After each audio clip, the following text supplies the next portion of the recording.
মাংস খেতে খেতে যখন মুখের রুচিটাই নষ্ট হয়ে যায় তখন এরকম ছোট মাছের তরকারি হলে কিন্তু বেশ ভালো হয়। তো চলো বন্ধুরা দেখে নাও আজকের রেসিপি।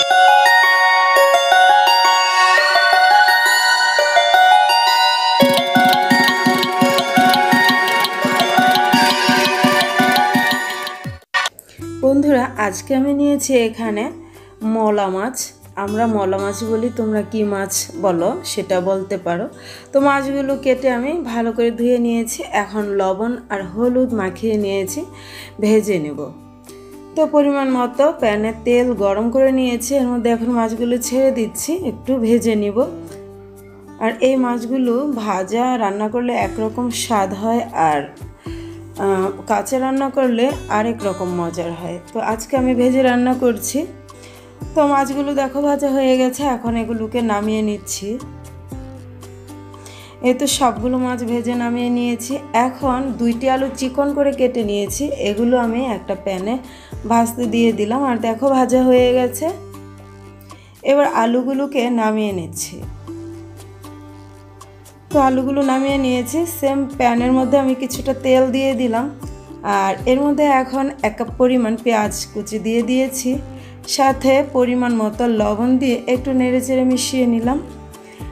আর পেঁয়াজটা হালকা ভাজা হয়ে গেছে, এখন এর মধ্যে অ্যাড করে দিচ্ছি 1 টেবিল চামচ পরিমাণ আদা রসুন বাটা।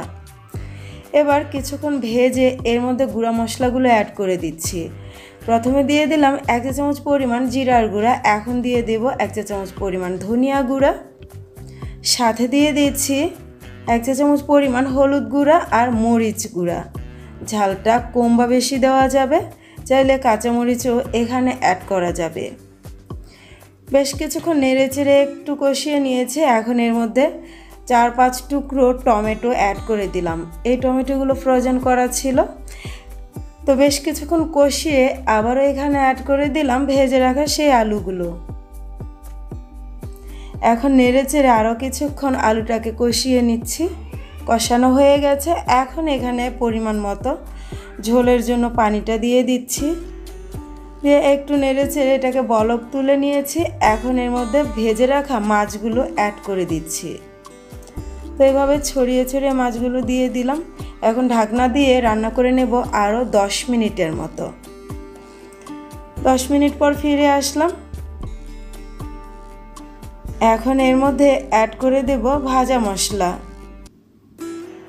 এখানে রয়েছে জিরা আর ধনিয়া গুঁড়া, একসাথে আমি ভেজে দিয়ে দিয়েছি।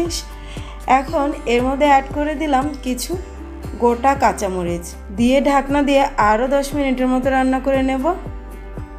তো দেখো 10 মিনিট পর ঝোলটা কিন্তু শুকিয়ে গেছে আর রান্নাটা একদম কমপ্লিট। আর মলা মাছটা এভাবে রান্না করলে অনেক বেশি মজার হয়। আশা রাখছি রেসিপিটি ভালো লেগেছে। আজ এই পর্যন্তই। আল্লাহ হাফেজ।